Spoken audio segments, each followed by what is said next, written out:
La Turquie augmente les tarifs douaniers des produits américains. Turkish Airlines est aussi en « guerre commerciale » contre les compagnies aériennes des États-Unis. Reuters, Osman Orsal. Nouvelle escalade entre Ankara et Washington.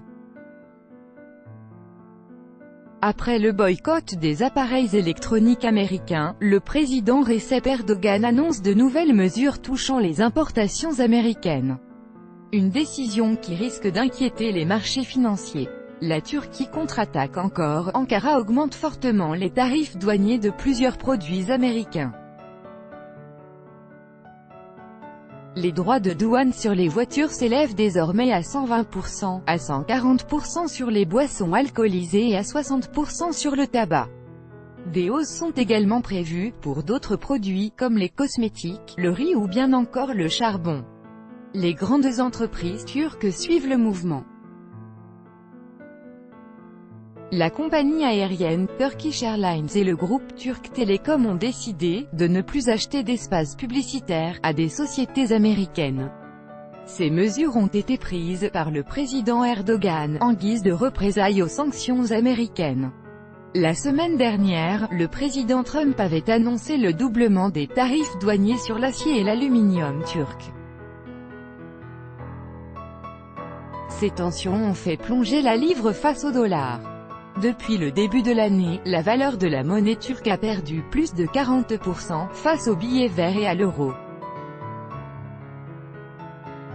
Les annonces de la Banque centrale de la Turquie, en début de semaine, ont un peu calmé la panique sur les marchés, sans toutefois enrayer la chute de la livre.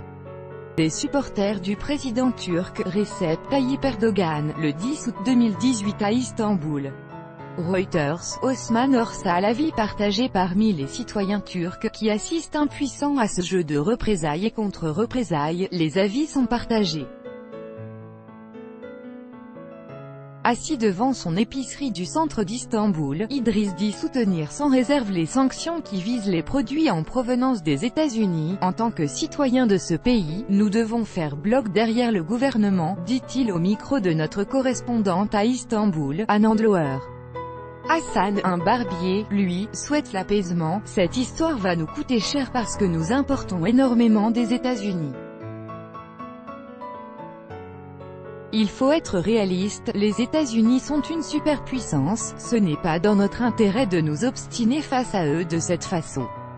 Je suis favorable à un compromis, l'occasion d'arrêter de fumer. Hassan attend aussi un soutien des Européens. Les pays européens devraient se montrer solidaires de la Turquie.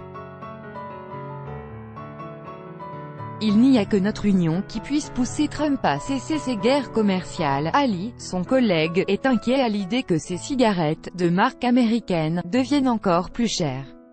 Mais il prend la nouvelle avec philosophie. Le prix de mon paquet est déjà passé de 11 à 13 livres cette année. Ça pourrait être l'occasion de changer de marque ou même carrément d'arrêter de fumer, une idée qui ne déplairait pas au chef de l'État turc. Recep Tayyip Erdogan pratique depuis des années une politique de hausse des taxes pour détourner ses citoyens du tabac et de l'alcool.